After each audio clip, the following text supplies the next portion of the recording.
Sanwanani and welcome back to another video where we look at some of your interesting takes after watching Uthando Nesithembu. This is episode 28. Akesiboneke ukuthi abantu bathini. The first comment is from Usli. Uthi ngaze ngangayithanda ingane Nkosi yami.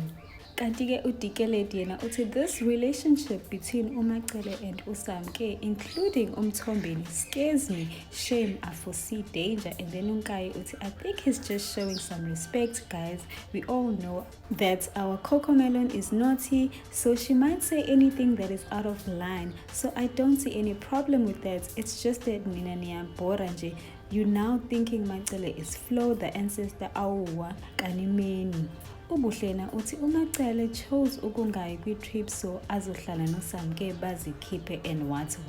uMacele uyi-two-face. Shame, now busy calling uMthombeni for what? Hayi, uMacele is up to something engekho right. Umahau uthi as for uMacele saying she is big or important, I would say if a man takes another wife after me, it means I'm not special or important to him. Whereas Umusa took the whole 4 after her. I wouldn't regard myself as special or big nor important. Kanti-ke uCebile uthi sekuyasondela okwashiwa uMayeni ngokuthi le ngane iyothwala izandla ithi kanti lo baba unjani. Uthema yena uthi it's still early. uMakhwela is still going to cry. All of them have been crying. And then uSiyanda uthi who died wabeka uSne njengondlunkulu wakamseleko yaze yalisicefe ingane. Siyajabula sithi ubabakhe akekho kanti kuzoba khona uSne. uPriska yena uthi hi, number 5 is not make sure. And then one bride uthi I'm still not sure if uMacele is being real or it's just a strategy. Kodwa one thing for sure, this girl will see things as they are kuleya muzi. And then uMaphatha uthi 1 year later there will be another one replacing you. Keep smiling like that when it happens.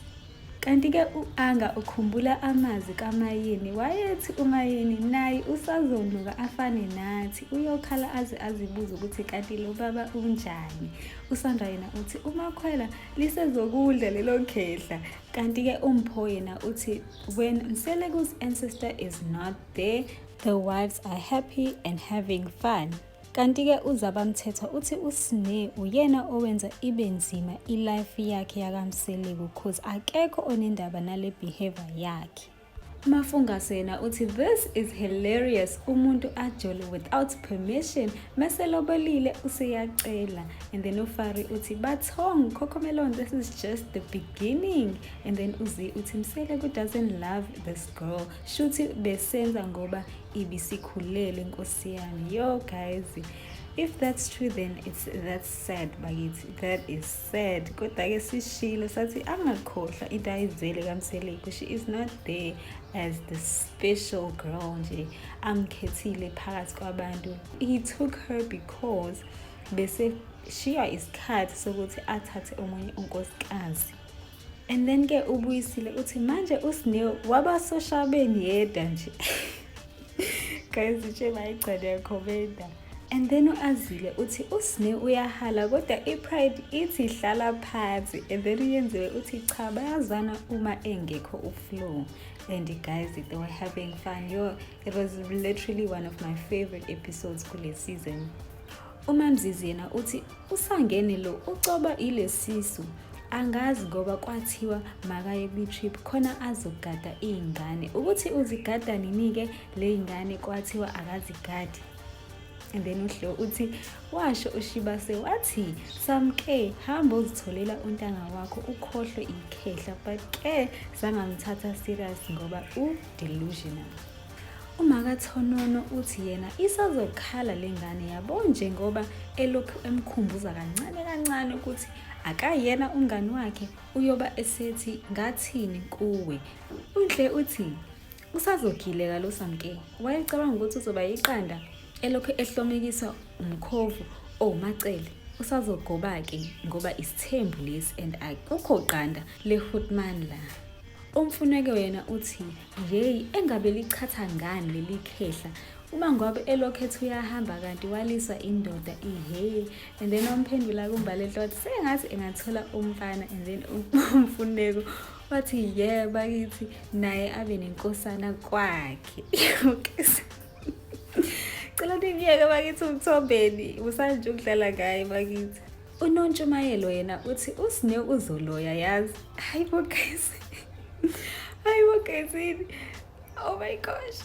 uRadhika yena uthi yazi nali bhubesi lijahile ukuphatha uMusa usephenduke ingane. Hayi nami bakithi ungixayile umthombeni cause ade kuyena ade complainer zolo lokho ukuthi uMpumelelo ikhanda lakhe iqinile akezwa ngaye, but at the same time uyena futhi oconsulta naye amtshela inkinga abhekana nazo okukhombisa khona ukuthi ziyamhlula, and then mase sekumele manje kube uyena uMpumelelo ongenelelayo ke manje abe yi-hero of the day. So if eseyifaka la ngadingi khona, especially when it comes to uMthombeni nabafazi bakhe, kuba ngathi futhi uyadelela, kanti uMthombeni umnike leyo mvumo yokuthi afake umbono wakhe ngisho noma kungadingeki. uNelina uthi uza ngobuso loCocomelon ucabanga ukuthi isithembu kusuke kubangwa ama-conflicts nezinye izingane akubhediwe laphaya basazompheka aze athi sengevuthiwe efisa ukuya oshabeni. And then uManeli uthi uMacele kodwa unesicefe ngoba uyena othe akufonele uMseleki, kodwa masekhulunywa naye uMseleki wenza ngathi usamke othe akufone. Hayi suka.